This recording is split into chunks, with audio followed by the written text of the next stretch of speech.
Peace, love, and blessings, fam. Johnny Sally here with day number 52 of Wisdom of the Ages by Wayne W. Dyer. This is a 60-day read-through. If you've missed any of the previous recordings, you can catch them on TikTok or Loyalty Life, spelled L-Y-F-E Legacy, LLC, at YouTube. Now, if you have missed any of these, I'm going to let you know these are straight raw footage. I record, I don't post or edit anything that has been posted on these videos. I do on some of my other ones, but these specifically we just read through. You know, a couple of days ago I was passing out when I was reading. I don't even go back and watch these, just to give y'all a heads up. I may in the future, because it's like me giving information to myself, and in reality a lot of these recordings have actually been coincidental, meaning coinciding with things that are going on in my everyday life, completely unplanned by my own actual physical consciousness. So if you've missed any of them, like I said, catch them on TikTok or YouTube at Loyalty Life, spelled L-Y-F-E Legacy.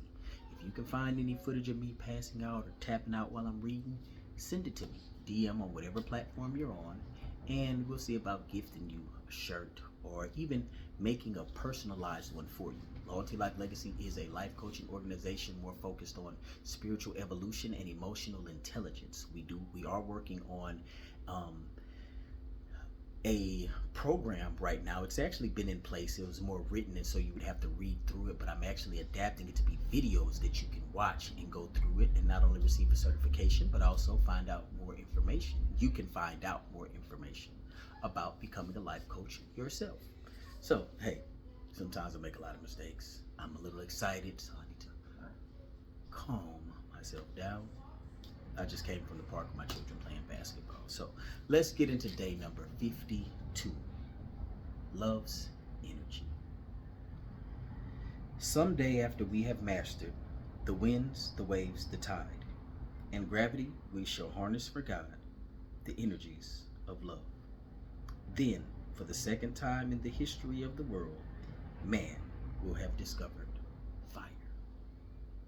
Pierre Teilhard de Chardin, French-born Jesuit priest, paleontologist, scientist, and philosopher, Pierre Teilhard de Chardin made his life work the interpretation of Christianity in the light of evolution.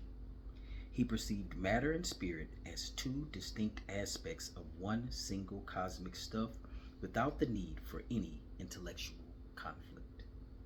Pierre Teilhard de Chardin writes here of a theme that, once understood by each of us, will have a monumental impact on humanity. Am I getting sleepy again? He speaks of love and energy as being interconnected, suggesting that love contains within it an energy that can unite humans because it alone joins all of us by what is deepest within ourselves. Think of the magnitude of what this brilliant philosopher and man of God offers us with this observation. He assumes that the time will come when we will learn how to tame the winds, waves, tides, and gravity to make them subordinate to our endless needs to supply energy for ourselves as a people. Notice that all of these energy sources are movements orchestrated by an invisible power supply. No one has ever seen the wind. All we can observe are the results of the wind. We watch the trees rustle, see the rain swirl in the air, and feel the air on our faces, but the wind itself remains an unseen thing. So too with waves, tide, and gravity. We watch as the waves move ceaselessly against the shore, in and out on schedule each day, and yet, what is it that is doing the moving remains impervious to our investigation? We see objects falling from trees, but what propels them downward is also a mystery to our sensory apparatus.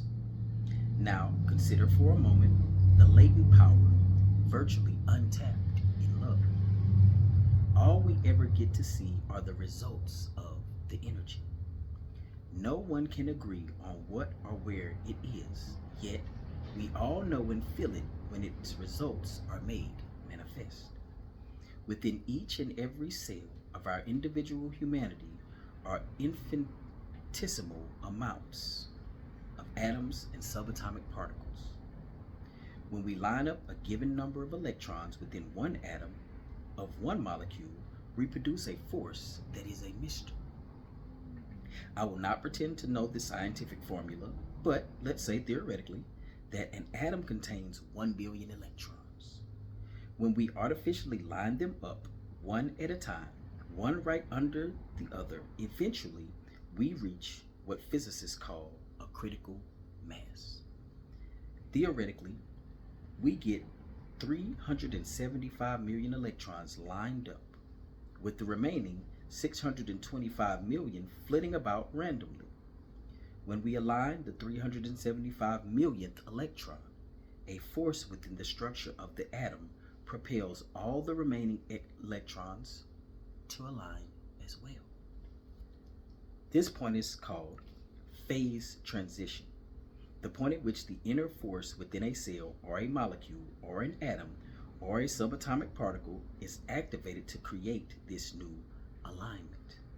This energy within a cell is what Pierre Teilhard de Chardin called love. He put it this way: love is the affinity which links and draws together the elements of the world. Now think of yourself as one cell in the total body of humanity, which contains some 6 billion cells. When each of us aligns in a certain way, we too reach a critical mass.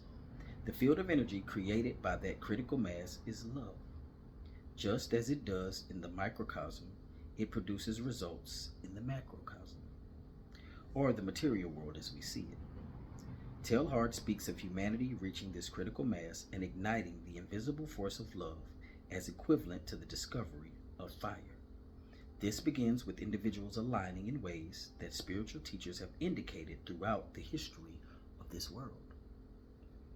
Pierre Teilhard de Chardin was both extremely well respected and virtually unknown during his lifetime.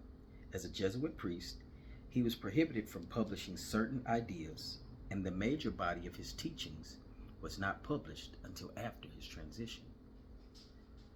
The essence of his philosophy is that there is a mental and social evolution drawing us toward a spiritual unity.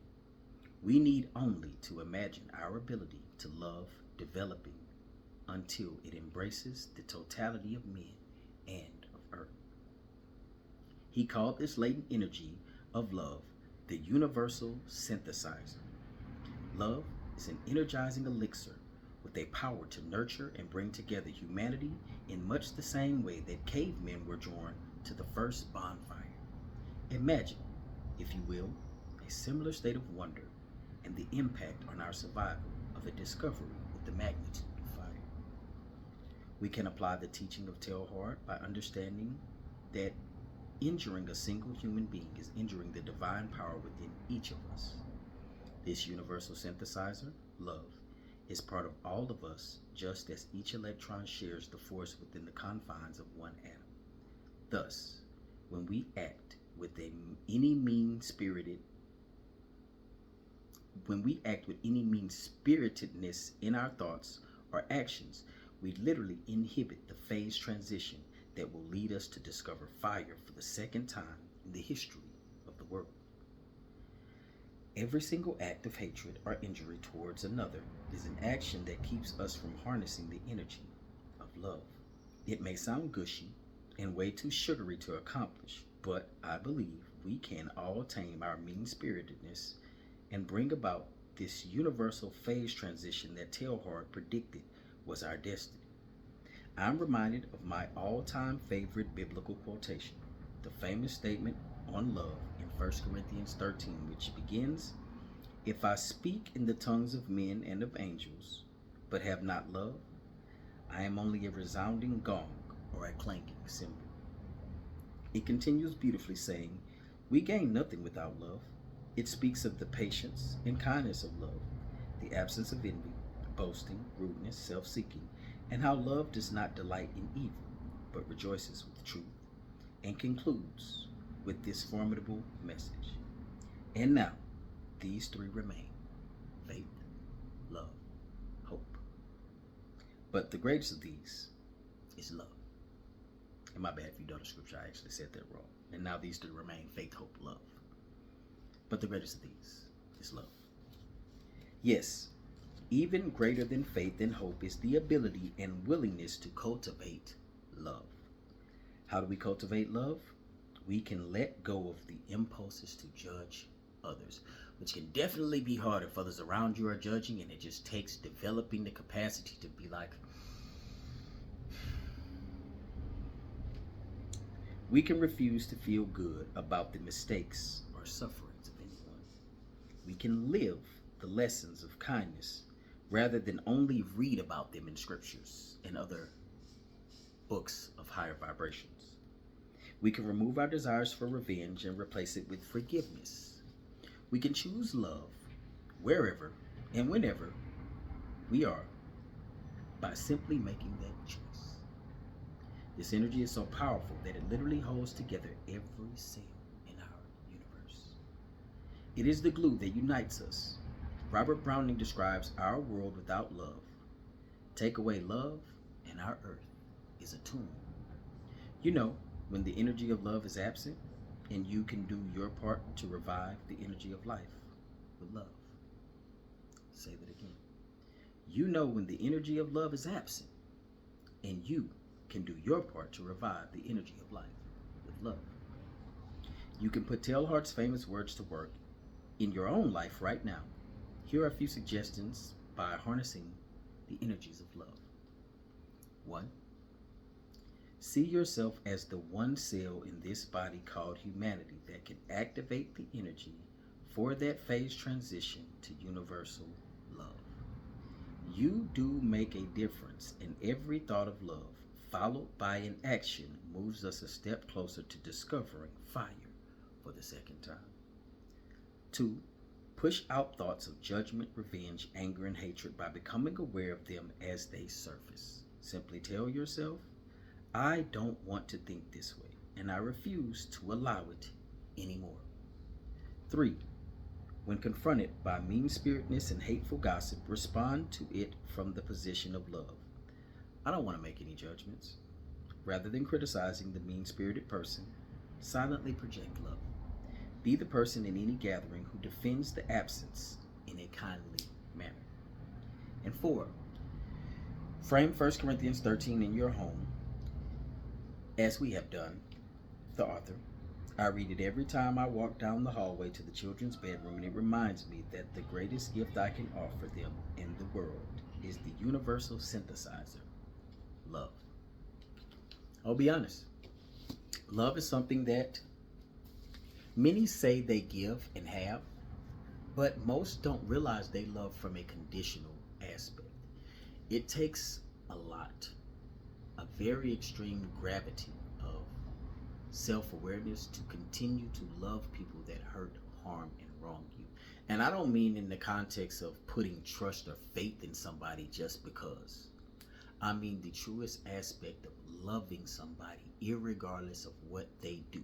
They might get on your nerves, they might frustrate you, but it doesn't necessarily stop you from sincerely loving them. Meaning if something happened and they needed you, you would be there. You continually project love and light into their life. There are many things that, I'm sorry, I was getting a call. There are many things that can hinder the development of love, but universally loving another individual, irregardless of what they do, can be testing at times, because most don't know how to love unconditionally. They will tell you that they love unconditionally, but the reality is they don't even realize they do. So I'll put it like this, right? For all intents and purposes, right? Say that you were going to do something for somebody and they made you mad. Now there's a fine line between that, because a lot of the times we sacrifice ourselves for others. But you were going to do somebody for something, perhaps grab a bag of chips or a soda from the store, and they make you mad before you get home. You're not going to return the soda or chips, you're still going to give it to them. That right there is a small example. In most cases, we only see true unconditional love from or when dealing with our children. Parents can have children that will do the most despicable, diabolical thing, and we as parents will still be able to say, I'm mad, I'm frustrated, I'm pissed off, but I still love them. If we can get to that degree with everybody around us, even strangers, which is, easier to say than to act upon in some cases, this world would be a completely, drastically different place. And we would have found fire again for the second time. And I understand that fire to be the universal collective love that unites us to a degree that we elevate vibrationally as a human race and as a planetary force, to where different dimensions would gladly be open to us of beings that can love us out of existence. Because as Sri Master Gano Grill said, the only reason we still exist here is because of the love of a higher entity that has just decided not to end this that we call experience. I appreciate you for being here as always, more so for yourself than anything. I ask that you walk in love, walk in light, walk in peace, and know that you are loved.